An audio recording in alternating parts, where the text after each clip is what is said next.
लुटे दिल में दिया जलता नहीं हम क्या करें।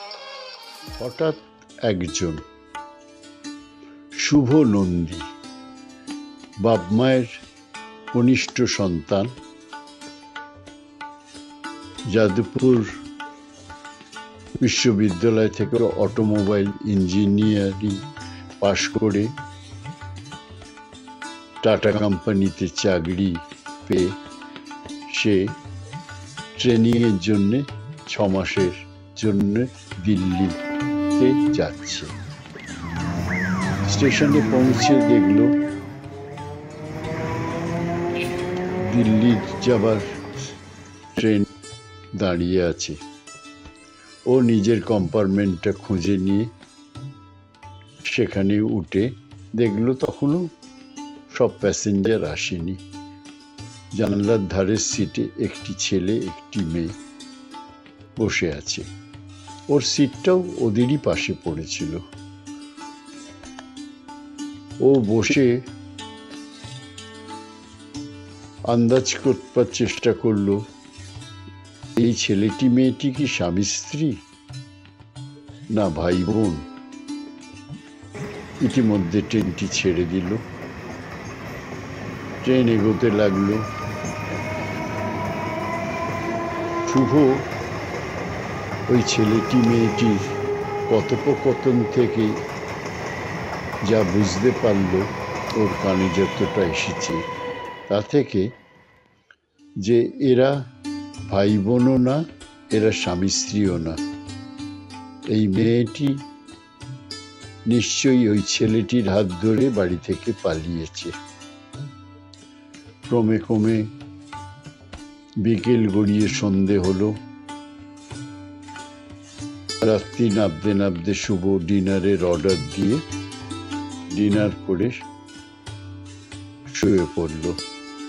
ছেলেটি মেয়েটিও ডিনারের অর্ডার দিয়ে খাওয়া দাওয়া করে শুয়ে পড়ল।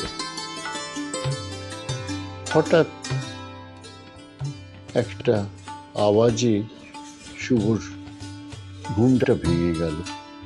দেখলো ওই ছেলেটি, যার নাম অজিত, সে একটা সুটকেস নিয়ে গেটের দিকে যাচ্ছে। কৌতূহলবশত শুভ ওকে ফলো করে করে গেল। ও দেখলো ছেলেটি গেটটা খুলে আগামী স্টেশনে নামবার জন্য তৈরি হচ্ছে। শুভ ওকে জিজ্ঞেস করলো, আপনি কোথায় পালিয়ে যাচ্ছেন মেয়েটিকে ফেলে? ভয়ে ছেলেটি ট্রেন থেকে লাফিয়ে পড়ল। শুভ তাকে ধরবার চেষ্টা করলো, তার হাতটাও, কিন্তু শুভ পারল না। শুধু ওর সুটকেসটা শুভর হাতে এসে গেল। শুভ আস্তে আস্তে গেটটা বন্ধ করে ফিরে এলো নিজের সিটে। সুটকেসটাকে আস্তে করে যথাস্থানে রেখে শুভ শুয়ে পড়ল। সকালবেলায় চোখটা চেয়ে দেখল মেয়েটি অঘরে ঘুমোচ্ছে। শুভ আস্তে আস্তে চোখে মুখে জল দিয়ে এসে নিজের সিটে বসলো। এমন সময় মেয়েটি ঘুম ভেঙে গেছে। মেয়েটি ঘুম থেকে উঠেই তার সাথী সেই অজিতকে না দেখতে পেয়ে ভাবলো হয়তো অজিত বাথরুমে গেছে। তাই অধীর এতে অপেক্ষা করে যখন অজিত এলো না, তখন সে নিজেই বাথরুমের দিকে গিয়ে অজিতের খোঁজে গেল। কিছুক্ষণ পর ফিরে এসে একটু অসহায় ভাব নিয়ে শুভকে জিজ্ঞেস করল যে, আমার সঙ্গে যিনি ছিলেন তাকে কি আপনি দেখেছেন? তখন শুভ বলল, মাঝরাত্রিরে উনি আপনার এই সুটকেসটা নিয়ে একটা স্টেশনে নেমে যাবার চেষ্টা করছিলেন। আমি ওনাকে ফলো করে গেছিলাম। আমি ওনাকে যেই জিজ্ঞাসা করলাম, আপনি মেয়েটিকে রেখে কোথায় পালিয়ে যাচ্ছেন, উনি ভয়ে ট্রেন থেকে লাফিয়ে পড়লেন। আমি অনেক চেষ্টা করেছিলাম ওকে ধরবার, কিন্তু পারলাম না। ওই সুটকেসটা আমার হাতে এসে গেছিল, তাই এনে ওখানে রেখে দিয়েছি। মেয়েটি সব শুনে যেন অকুল জলে পড়ল। শুভ তখন জিজ্ঞেস করলো, ওই ছেলেটির সঙ্গে আপনার সম্পর্ক কি? মেয়েটি তখন হাউ হাউ করে কেঁদে বলল, আমার নাম বিথি নন্দী। আমার বাবা একজন টপ এক্সিকিউটিভ অফিসার। আমার মা গত 6 মাস আগে মারা গেছে। তারপরে কিছুদিনের মধ্যেই আমার বাবা তার সেক্রেটারি অনিমা সান্যাল বলে একজনকে বিয়ে করে বাড়িতে এনেছেন। তিনি আসার পর সব কিছু তার কবজায় আনতে লাগলেন, এমনকি আমার বিয়েও ঠিক করে ফেললেন তার এক মামাতো ভাইয়ের সঙ্গে। আমার আর কোনো উপায় ছিল না। আমার সঙ্গে অজিতের আলাপ ছিল। ক্রমে ক্রমে সেই আলাপ প্রেমে পরিণত হয়েছিল।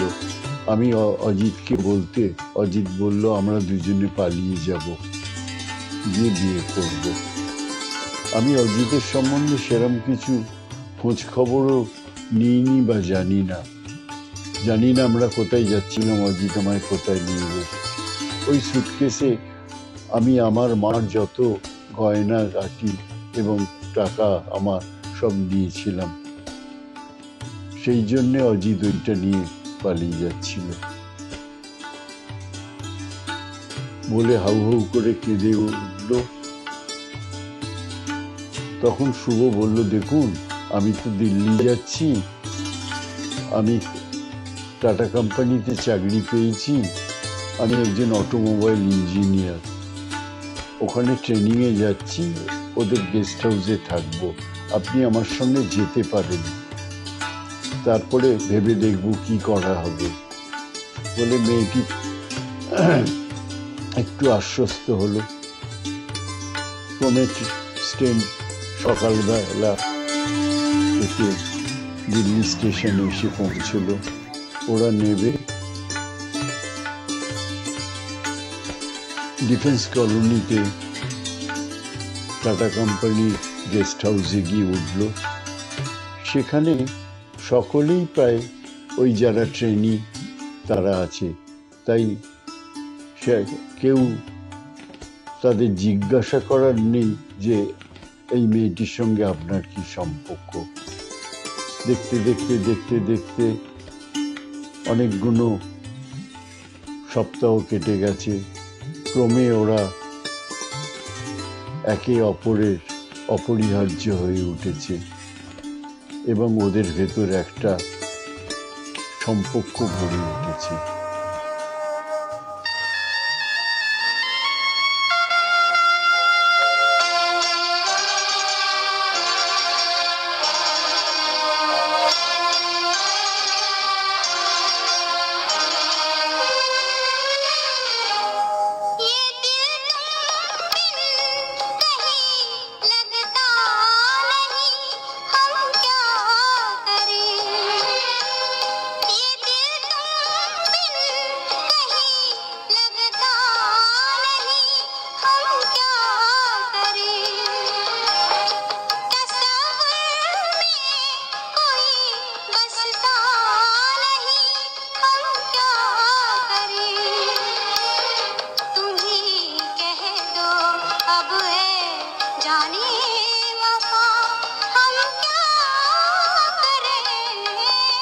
लुटे दिल में दिया जलता नहीं, हम क्या करें।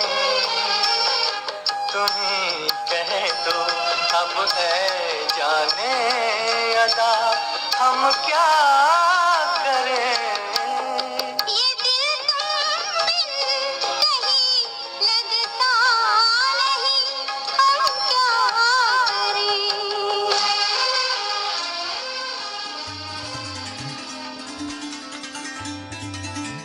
মেয়েটি বলল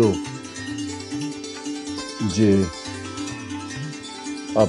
আপনাকে তো আমি সব জানি, আমার বাবার নাম, আমরা কলকাতায় কোথায় থাকি, টেলিফোন নাম্বার। একটা অনুরোধ, আপনি আমার বাবাকে কিন্তু খবর দেবেন না, তাহলে আমার মা যে ওর ওই ভাইয়ের সঙ্গে আমার বিয়ে দিয়ে নিজে সব কবজা করবার চেষ্টা করে। শুনে শুভ বলল, আমি আপনার অমতে কোনো কিচ্ছু করব না বা কাউকে জানাবো না। দেখতে দেখতে 6 মাসের ট্রেনিং শেষ হয়ে এলো। এবার শুভর যে এবার কি হবে, কলকাতায় ফিরে গিয়ে কি হবে। ফল পড়ে গেল শুভর দাদা বিদেশে থাকে। শুভর দিদি বিয়ে হয়ে গেছে, সে সল্টলেকে থাকে। দিদি ভীষণ ভালোবাসে শুভকে, তাই দিদি করে সব জানালো। দিদি বলল, তুই কিছু ভাবিস না, তোরা কলকাতায় এসে ওকে আমাদের বাড়িতে রেখে যা। ইতিমধ্যে মাকে আর বাবাকে বলে ওদের রাজি করিয়ে তোদের মিলনের ব্যবস্থা করব। মেয়েটিকে শুভ জানালো। শুভ বলল যে আর কিছু ভয়, তোমার যদি অমত না থাকে আমি তোমাকে বিয়ে করতে, তবে জীবনের এই এত বড় ঝুঁকি, এত বড় ভুল না জেনে নিয়ে ফেলেছিলে, তার পরিণামটা ভয়ঙ্কর হতো। যাই হোক, তাহলে 4 মিলনে দিদির সাথে আর কোনো বাধা থাকবে না।